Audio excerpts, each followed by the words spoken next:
All right, guys, we got another walk down the rabbit hole. Let's begin, shall we? Dating's really hard. He said, oh my God, you have no idea. I said, tell me, like, what are you thinking about? And he said, after my divorce, I got back out there. I was dating. I went on a date. I met a great girl. And at the end of the date, I went in to kiss her. And she went, you're not going in to kiss me without asking, are you? And he thought, oh, okay, I guess that was a big mistake. I guess now in dating, we ask if we can kiss first. Okay, I can do that. So he didn't go out with that girl again. He met another woman, went on a date with her, and at the end of the date, he said, may I kiss you? And she went, are you seriously asking me that? So when he told me that story, it really just painted a picture about how here we are, women on this side of the dating game, and we can't understand why men do what they do. When the date before us, the woman might have explicitly directed the man to do the opposite of the thing that we want. So what's the solution? Have compassion and don't be afraid to tell them what you're looking for. They love kind, calm direction. So yeah, don't bother to tell us what you're looking for, ladies, because what a woman is looking for, and I know that sounds like bad advice, but understand that think of like a racetrack, okay? And I'm talking about like a track and field racetrack where people run on it. So you have two choices in your relationship, okay? As a woman starts the relationship, she's at the starting line. And what she wants is whatever she tells you when she's at the starting line. Now she's jogging around the track. You're jogging right there where they're trying to keep up with what she wants and the different thing and the changes and the changes.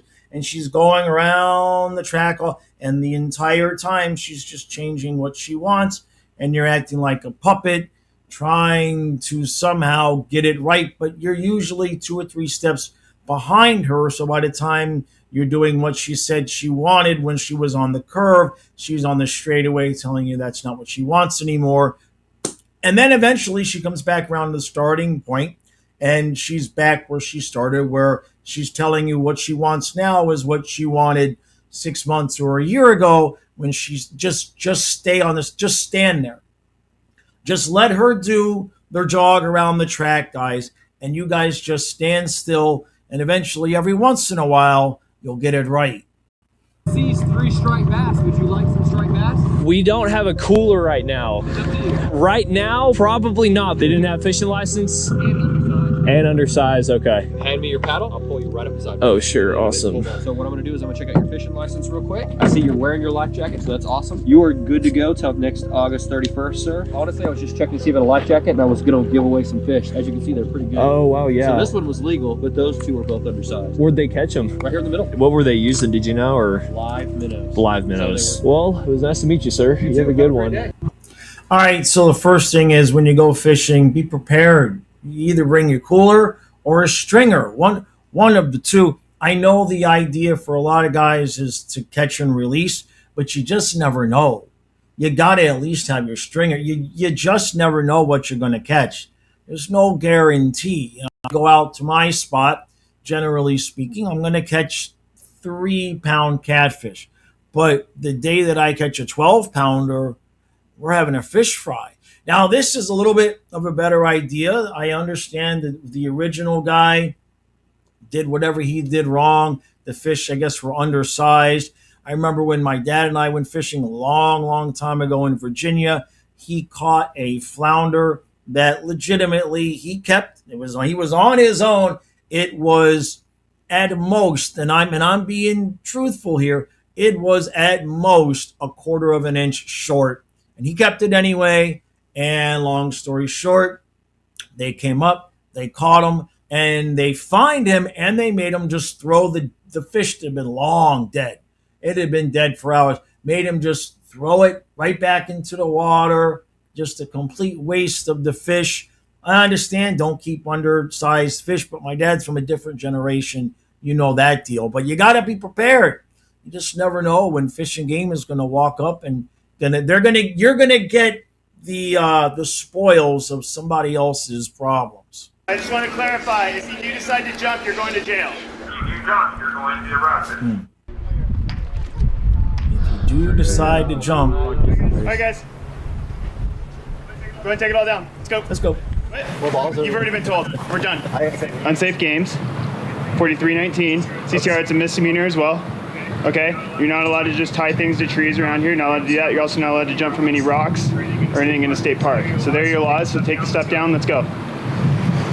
Unsafe games. What? We didn't jump from anything.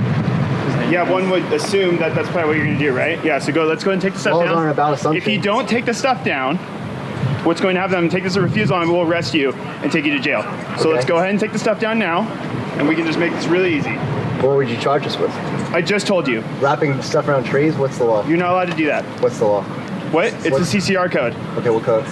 What? What code is it? I'm happy to show it to you once you guys take all this down. Regardless, you have to take this down, right? Do you want me to cut it down for you?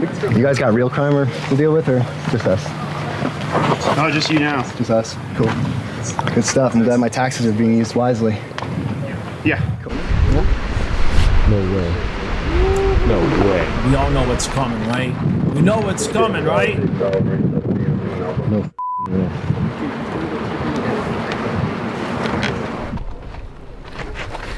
Ken? I just want to clarify, if you do decide to jump, you're going to jail.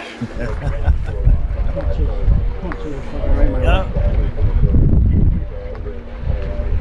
If you jump, you're going to be There he arrested. goes. Yep. Holy sh**. Holy. Nice little somersault. Yeah! 10. Titties. Absolute 10. Survey says.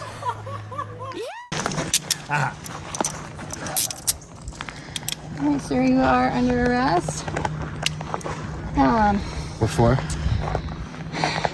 Dangerous games. Dangerous games? Correct. Okay. 4319. Dangerous Games 4319. I looked it up. It's state of California type of thing. And it was much discussion.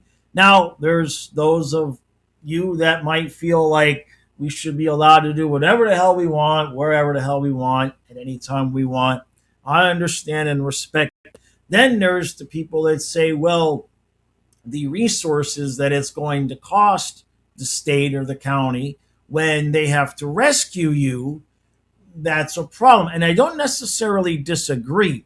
However, I don't know that you can take the resources into consideration here because they're probably using the same amount of resources to enforce the regulation as it would take to go out and rescue somebody if they did something stupid.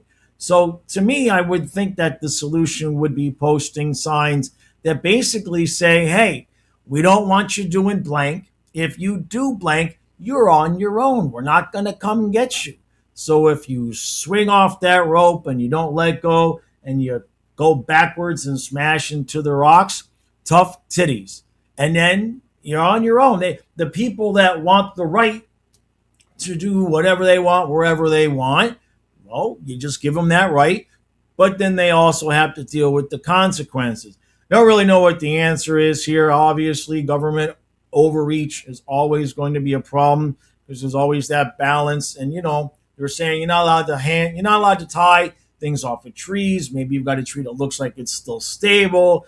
Then it's cracked wood. You go flying into the rocks. They got to come rescue you. The state has to pay for your hospital bill. So I get it. But to me, I think the solution is just let people do what they want. But then they're also on their own for the consequences. Into the glass, swirl it around, as I said to you before, throw it out, because you want to get rid of any odors that are perhaps on the lip of the glass. Swirl it around, bring it up and say, hello. Then you go back to it, how are you? And then go back to it, quite well, thank you very much. Now remember, get into it. Don't go like this. None of this stuff. You want to get right into it to make sure that you're actually examining every part of that whiskey. How do you taste it? Don't knock it back like a cowboy. Take the water. But don't just pick up a jug like this. What you need to do is to pick up a jug with your finger in the water. Why? Because you want to test it. Why do you want to test it? Because many barmen, unfortunately, stick their jug under a hot tap by mistake, and therefore this is what ruins whiskey. 6 times I've now ruined my whiskey. 6 times. Twice in America, once in France, once in Stockholm, and twice in England. So, you take the still water, you put it into the whiskey, reduce it down to 35% alcohol. 35% alcohol is the ideal strength for really bringing out the whiskey in the palate. Put in the mouth. And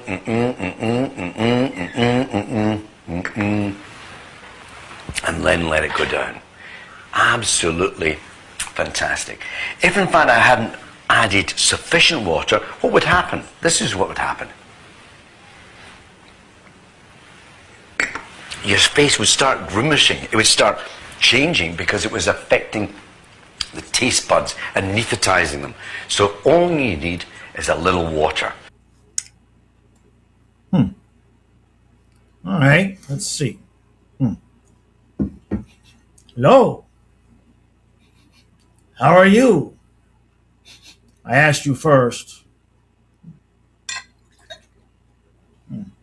I spilled some. Now what is it? You put it... I think I did it backwards. Yeah. Yeah, I should have paid closer attention. Okay. Moving on. To go on a date tonight, but then it got canceled, and here's why. So I had already met this guy we met last weekend, had drinks, danced, had a very fun evening once we met that night, right? He was like, I want to take you out. So I said, okay, sounds great. He said Saturday. I said, awesome. He said 7:30 this place. I said, great. It's pouring outside, okay? And listen, one of my rules, if a man doesn't at least offer to send you a car for the date, whether you take it or not, no date, okay? And he had not mentioned anything about a car. And to be honest, if the weather was beautiful, sometimes I would rather take the subway. You could do a little walk to the station, all that. So he said, see you in a few hours. I said, sounds good. Are you going to send me a car or make me take the train in the rain? And he goes, ha ha, see you at 7:30. I said, no, thank you. And he said, okay, I'll cancel the res. And I liked it. No, absolutely not. So I ordered myself some Indian food. So what you're trying to say is that the weather saved this guy a lot of hassle. He dodged a bullet. Oh, he dodged a massive bullet right off the bat. If you meet a woman and she's at any of the gyrations, okay, just run, don't walk. Also, where are the rest of your eyebrows? I don't understand. Like, I've seen women shave them off and then draw them on, but I've never seen half. Just half. I don't understand. So look, here's the thing. The expectations, social media, the dating apps, TikTok especially, they've just destroyed what women would expect from their man. The idea that I have to send you a car now. I got to send you an Uber. I thought we were strong, and I thought we was equal. I thought everything was strong, independent, equal. You don't need what are we doing now? Now you're going to shave off half your eyebrows and demand I send you an Uber. I hope you enjoyed your takeout. Is why nice guys finish last. Men, we women, of course we like nice guys. Of course. It's not the niceness that's the problem. It's when the niceness desexualizes you, that's when it's a problem. A lot of nice guys tend to compromise on their masculinity by trying to be too nice. And then they turn around and blame not being able to be successful with women on being too nice. If you're a man who's nice and you still have your masculine traits, so this means you're a leader, you're not a people pleaser, you take risks, you go after what you want, you will be very successful with women, including the ones that you are really, really attracted to. Masculine traits are the most important factors of attention for a man. So be a good guy, be a nice guy, but don't give up your masculinity for it. I'm like just attracting douchebags. Like, I'm not seeking them out. But the thing is that you are seeking them out. Like, you're attracting good guys, like that one guy you were talking to, and then he moved like 10 minutes further away, and you use that as an excuse to not talk to him, when I liked him. And he was like one of the only guys you've ever talked to that I liked. Okay, well, it wasn't that he moved. He was just like, He was a little too clingy, and like I don't do well with. Oh my fucking god! I don't do well with you clingy. Want a douchebag that doesn't want anything to do with you, and you want to chase him around. So you're not ready for a relationship, like I said the other day. I feel like I am. I just need a balance of douchebag and clingy. Like I don't somebody that's like maybe wants something to do with me but isn't clingy. So you don't want a relationship. You want that, is what you're saying. No, I want a relationship. I want that. You want a relationship with someone that halfway hates you. Like, did you seriously just say that out loud? Yeah. A relationship with someone that halfway hates you. Do you sound how delusional that is? Maybe try this again next year. I have to wait a whole year? Wait as long as it fucking takes for you to not want a relationship with someone that halfway hates you. Why do they have to be clingy though? Why can't they just like me? Maybe because they like you? Like, I feel like your definition of clingy and actually being clingy is way different. No, I don't think so. A clingy guy is a guy that calls you at night to say goodnight.